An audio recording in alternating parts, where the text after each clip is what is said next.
स्वागत है आप सभी का। आज प्रधानमंत्री मोदी मिस्र में हैं, काहिरा में, और वहां पर वो एक बड़ी आलिशान मस्जिद में गए, अल हाकिम मस्जिद। वहां उन्होंने जाकर दौरा किया, जिसे हमारे दाऊदी बोहरा कम्युनिटी के लोगों ने बनाया है। और उससे पहले अमेरिका में जो सवाल उनसे हुआ, उस ताल्लुक से भी आज हिंदुस्तान में ये चर्चा हो रही है। जैसे असदुद्दीन ओवैसी साहब ये पूछ रहे हैं कि वहां आपको जाकर के इस सवाल का जवाब देना पड़ा 9 साल में पहली बार कि देश के अंदर क्या हाल है माइनॉरिटी का, मुसलमान का, देश के लोकतंत्र का क्या हाल है। तो नरेंद्र मोदी और मुसलमानों का रिश्ता आज किस मकाम पर खड़ा है, इसी पर हम अपनी आज की बहस कर रहे हैं। मेहमान हमारे साथ लगातार जो है वो बने हुए हैं। पहले शुरुआत में करना चाहता हूं, अगर हमारे बीच से ऑडियंस से कोई सवाल पूछना चाहता हो तो आप पूछेंगे।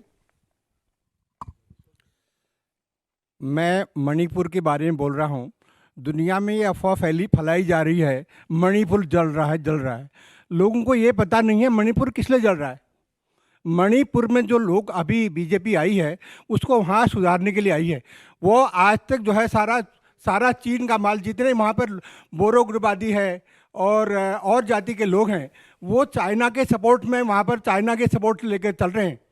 आज तक चाइना का सपोर्ट उनको रहा है, बराबर अभी भी है। उसको रोकने के लिए बीजेपी ने भरसक प्रयास किया है और करके रहेंगे उसको। बाकी जो है नॉर्थ ईस्ट में और भी राज्य हैं, सब राज्य में शांति है, एक ही मणिपुर में क्यों है? हमारे विपक्ष तो कह रहा है कि वहां भी हिंदू नॉन हिंदू की बीजेपी की पॉलिटिक्स की वजह से हो रहा है। हाँ बिल्कुल, वहां पर नॉन हिंदू की वजह से भी हो रहा है, बिल्कुल कोई शक नहीं है इसमें। आप सहमत हैं इस बात से? नहीं, उसको ठीक करना चाह रहे हैं, ठीक करना चाह रहे हैं। बीजेपी की पॉलिटिक्स जिम्मेदार नहीं है उसके लिए। जी मैं इसी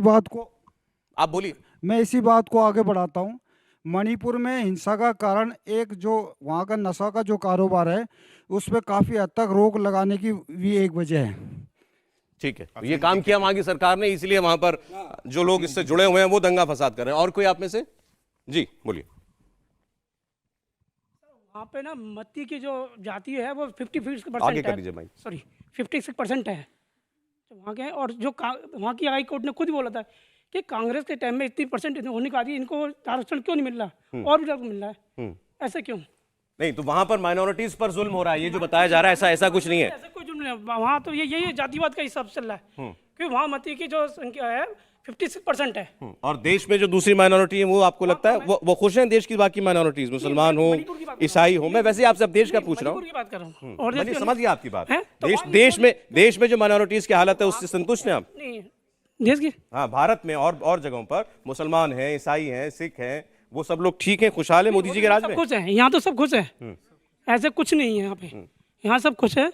और बाकायदा जो कह रहे हैं कि मुस्लिम, एक्चुअली वहाँ की जो पत्रकार है, पाकिस्तान पत्रकार ने ये सवाल पूछा था मोदी जी से, आप देख लीजिए, पाकिस्तान पत्रकार ही थी वो। तो वो सवाल जो था वो आपको लगता है कि सवाल भी उस शरारत से पूछा गया कि पाकिस्तान की जर्नलिस्ट पूछ रही थी? आज तक किसी ने पूछा नहीं वहाँ से।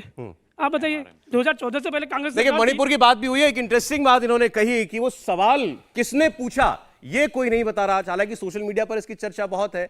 वॉल स्ट्रीट जर्नल की वो पत्रकार जो है पाकिस्तानी मूल की हैं, मुस्लिम पत्रकार हैं, तो ये कहा जा रहा है कि भाई इन्हीं को क्यों दिया गया पूछने के लिए, और रॉकेट साइंस नहीं थी कि ये पूछेंगे तो क्या पूछेंगे मोदी जी से। कलीम साहब, देखिए, ये बात जो हम मीडिया में चर्चा में सुनते हैं कि ये पहले से तय था कि 2 सवाल पूछे जाएंगे, अखबार भी तय था, यानी मीडिया ग्रुप भी तय था, तो जाहिर बात है ये अंडरस्टैंडिंग पे बात हुई। और जो एक हमारे पैनलिस्ट ने, साथी ने ये बात कही कि चुनाव यहाँ पर भी हैं 2024 मई में और अमेरिका में भी हैं, तो चुनाव को मद्देनजर रखते हुए भी सवाल फ्रेम किए गए। लेकिन सच्चाई ये है कि जो बर्निंग इशू है, जो बहुत ज़्यादा पूरी दुनिया में डिस्कस हो रहा है कि हिंदुस्तान के लोकतंत्र कमज़ोर हो रहा है, हिंदुस्तान में लोकतंत्र के रहते हुए वहां की माइनॉरिटी के साथ जो अत्याचार और जुल्म हो रहा है, आखिर उस पर प्रधानमंत्री का रिएक्शन क्या होगा, ये पूरी दुनिया जानना चाहती थी, इसलिए सवाल हुआ। ऐसे शब्द जब इस्तेमाल करते हैं तो उसके पीछे बड़े ठोस वजह होने चाहिए। जुल्म, अत्याचार, देखिए उसकी ठोस वजह यही है कि जब इनका बिना प्रक्रिया फॉलो करे हुए मुसलमानों के घर बुलडोज कर दिए जाते हैं, ठीक है, इनके गाय की तस्करी के शक में इनको जिंदा जला दिया जाता है, उसके बाद कोई सरकारी कोई कार्रवाई नहीं होती। इसके अलावा जो इनकी जो बुरे हाल हैं, यानी कि पसमानदगी जो इनमें इतनी है, बैकवर्डनेस है, उसके बाद भी उनके काम के लिए जो बजट है उसको 40% कम कर दिया। अरे भाई, देश का प्रधानमंत्री कह रहा है अपनी पार्टी से पसमानदाओं के बीच में जाओ, उनको बताओ हम आपके लिए क्या काम कर रहे हैं। ये जो टोकनिज्म है, ये आरएसएस का जो दोहरा चरित्र है, जब से आरएसएस बनी है, इस पूरे परिवार का ये करैक्टर है कि कहते कुछ है, करते कुछ है। पहले वो मुसलमानों में डिवीजन करना चाहते थे, शिया और सुन्नी को लेके, इसलिए उन्होंने हमेशा अपनी एक मिनिस्ट्री में शिया रखते थे। अब उन्होंने दूसरा चीज क्या पकड़ी, अब पहले तो बोहरा ले आए, जाहिर बात है 25 करोड़ मुसलमानों में 5 करोड़ बोहरा भी हैं, और दूसरी तरफ वो बैकवर्ड पे आ गए। अब बैकवर्ड में जो एक उन्होंने फैलाया हुआ पसमानदा, और वो जबकि वो आरएसएस परिवार का हिस्सा नहीं है, लेकिन फिर भी उन्होंने एक मुस्लिम पसमानदा संगठन करके बनाया हुआ है, और वो जा रहे कोशिश कर रहे हैं। लेकिन मुझे उम्मीद है कि इसमें आरएसएस या बीजेपी कामयाब नहीं हो पाएगी, क्योंकि बाय एंड लार्ज जो भारतीय जनता पार्टी की सरकार है मुसलमानों पे जुल्म कर रही है, वो पूरी दुनिया देख रही है, और मुसलमान तो महसूस कर ही रहे हैं। चलिए बताइए, आप तो मुसलमानों के बीच में काम करते हैं मुफ्ती साहब, वो कह रहे हैं बीजेपी भला कोशिश कर ले, मुसलमान का दिल नहीं पलट पाएगी। मेरे भाई कलीम भाई जो जुल्म पर बड़ी ताकत लगा रहे हैं, काफी देर से जुल्म बताते हैं। देखिए क्या है, ये नासिर और जुनैद जमशेद जिसका भी जिक्र कर रहे हैं, इनको पता होना चाहिए कि वहां गहलोत की सरकार है और गहलोत की पुलिस नाकाम रही है कातिलों को पकड़ने में, एक बात। दूसरी बात, कातिल का नाम भी बता दें, वो भी आ चुका है। चलिए वो तो जानती है पुलिस, एफआईआर दर्ज है, मैं आप इस पर बता दें, आप भी जानते होंगे। अरे भाई, एफआईआर दर्ज है ना उसमें। पकड़ा गया ना। दूसरी बात ये है कि क्राइम को हम हिंदू मुसलमान पर, जो बीच में आपने भी कहा, इस पर हम डिवाइड ना करें। और अभी जो बात चल रही है वो मोदी जी की चल रही है, और बात ये आ रही है कि शियाओं में इसमें डिवाइड किया, नहीं, ऐसा कुछ नहीं है। जफरुल इस्लाम साहब राज्यसभा गए, वो सुन्नी है। गुलाम अली खटाना साहब कश्मीर से गए, वो सुन्नी मुसलमान अब हैं। तो चेंज हो गए ना वो। गुलाम अली खटाना साहब अभी भी राज्यसभा सांसद है मेरे भाई। अब चेंज हो गए, अब भारतीय जनता पार्टी ने अपना स्टैंड चेंज कर लिया, अब वो शिया सुन्नी ना करके मुस्लिम। अच्छा, ना इधर चेन है ना उधर चेन है। और अगर वो सुन्नी को भेजेंगे तो चेंज कर लिया, शिया को भेजेंगे तो वो कहना चाहते हैं शिया सुन्नी के डिवाइड से कुछ नहीं मिला, तो अब अगला पिछड़ा मुसलमान की लकीर खींच रही है बीजेपी। 2024 का चुनाव, ये शिया सुन्नी के बीच में, एक सेकंड कासमी साहब, ये लखनऊ में शिया सुन्नी के बीच में दंगे कौन कराता था? आपस में लड़ते थे या कोई बार कराते रहे हमेशा से? आप कह रहे हैं, ये कह रहे हैं कि ये शिया सुन्नी मौलवी दोनों कराते रहे मिलकर। शिया सुन्नी में दंगे होते थे मुहर्रम के, कौन करता था आपस में, कौन करता था? बताइए ना आप। सौरभ भाई चीजों बोलिए, आपको बोलना चाहिए। आप ये देखिए सौरभ भाई, चीजों को ना ठीक करने में थोड़ा वक्त लगता है। अभी मैं कश्मीर से आ रहा हूँ, परसों ही आया हूँ लौट करके। कश्मीर एक ऐसा स्टेट था कि जहां चीफ मिनिस्टर हमेशा मुसलमान रहा है, ज्यादातर, क्या हमेशा ही रहा है। लेकिन वही कश्मीर का जवान पत्थरबाज, कर्फ्यू, बंद, मिलिटेंसी, न जाने क्या क्या था। आज देखिएगा कश्मीर में करोड़ों टूरिस्ट वहां जा रहा है, रोजगार है, और वही कश्मीरी नौजवान जिसके हाथ में पत्थर था, अल्लाह की कसम कैमरा एक तरफ रख के जाइए आप और जाके पूछिए तो वो कहेगा मोदी ने हमारे लिए सब कुछ किया है। जम्मू से श्रीनगर को जोड़ दिया, रेलवे से जोड़ दिया, ट्रांसपोर्ट है, रोजगार है, कारोबार है, टूरिस्ट आ रहा है, अमन है, सुकून है, मिलिटेंसी खत्म, कर्फ्यू खत्म, पत्थरबाजी। मणिपुर भी ठीक हो जाएगा, सवाल ना करें, बहुत बड़ा देश है, छोटी मोटी चीजें चलती रहती हैं। और लिंचिंग जिन पर ये बातें कर रहे हैं ना, ये हिंदू मुसलमान छोड़ दें जिस दिन, उस दिन ये लिंचिंग खत्म हो जाएगी। भाई लिंचिंग कराने वाले भी तो यही लोग हैं ना। जैसा भाई ने कहा शिया सुन्नी, हमेशा शिया और सुन्नी मौलवी लड़ाते रहे आपस में। अब शिया सुन्नी झगड़ा करके दिखाए ना, अब वो आए ना मौलवी सामने झगड़ा कराने वाले, अब आए कश्मीर में पत्थर देने वाले, क्योंकि हमारे पास उनका इंतजाम है। ऐसा इंतजाम करेंगे कि जिंदगी भर याद रखेंगे। इस बात की इनको तकलीफ हो रही है, इस बात से ये परेशान है कि मोदी ने सबका, भाई कश्मीर में क्या हुआ, मैं 30 सेकंड में बता देता हूं। पाकिस्तान से पैसा आ रहा था, अरब से ज़कात आ रही थी, मोदी ने सारी चौक की, ज़कात लेने वालों को सबको जेल में ठूसा, कोई मर गया, कोई जेल में, किसी को फांसी होनी है। अब कश्मीर का नौजवान मिलिटेंसी से भी बाहर आया और दहशतगर्दी से, हर चीज से बाहर आकर वो गया पढ़ाई लिखाई की तरफ। उसके हाथ में बंदूक नहीं, अब कलम है। जाके कश्मीर के डल लेक पर आप खड़े होकर मोदी का नाम ले दें तो मोदी जिंदाबाद ही लोग कहेंगे, मोदी मुर्दाबाद नहीं कहेंगे। और आप जिस मुसलमान की बात कर रहे हो, उस मुसलमान को भाई हम और आप ही तो बांट रहे हैं ना। हमारा बजट कम हुआ भाई, मोदी देश को, मोदी मैं हो गया कश्मीर, तस्लीम साहब मैं आपके बीच में नहीं बोला ना, मैं आपके बीच में नहीं बोला, मगर बहुत देर हो गई आपको कंप्लीट कर लिया। आपको भी मैंने बहुत बर्दाश्त किया, आप तो पूरा टॉपिक ही चेंज कर रहे थे, आप तो पूरा टॉपिक ही चेंज कर रहे थे, आपको भी बहुत देर बर्दाश्त किया। बहुत बढ़िया। सौरभ भाई सुनिए, मोदी जी देश को तरक्की की तरफ ले जाना चाहते हैं। हिंदू मुसलमान कहां से आते हैं ये लोग? हिंदुओं का इतना बजट, मुसलमानों का इतना, अरे भाई ये सब छोड़ दो, खत्म करवा दीजिए, खत्म भी होगी, वो दिन भी आएगा कि माइनॉरिटी मिनिस्ट्री खत्म भी होगी। पूरा देश एक है, पूरा देश एक है। मुफ्ती साहब नहीं, ये माइनॉरिटी का टैग हटना चाहिए मुसलमानों पर चाहिए, बिल्कुल। हम भारतीय हैं, कोई माइनॉरिटी मेजॉरिटी नहीं, हम भारतीय हैं, हम हिंदुस्तानी हैं। बताइए रहमानी साहब, अभी आप कह रहे थे भाई मैंने आपको मुस्लिम लीडर क्यों कहा, आपको एतराज हुआ? रहमानी साहब दूसरों को, मुसलमान को माइनॉरिटी कहने पर भी एतराज होगा आपको या नहीं? मुसलमान को माइनॉरिटी का कहना चाहिए हिंदुस्तान में? देखिए मैं तो माइनॉरिटी मिनिस्ट्री कब बनी है, अभी तो मेरा ख्याल है ये नरसिम्हा राव के बाद के जमाने में बनी है, एग्जैक्टली मुझे याद नहीं। हमने उस वक्त मुखालफत की थी 2005 में। और ऐसे और ऐसी माइनॉरिटी मिनिस्ट्री का कोई फायदा नहीं है जिसका बजट हर साल कम होता चला जाए और जिसमें अभी भी रिपोर्ट्स आई हैं कि कई लाख करोड़ रुपए की डिमांड्स, अभी जो ये एक हमारा एजुकेशन का एक सेंटर बनाया हुआ है इन्होंने, मौलाना आजाद का सेंटर, वो आज तक पेंडिंग पड़ी है, मिली ही नहीं है उनको। तो ऐसी मिनिस्ट्री का कोई फायदा नहीं है।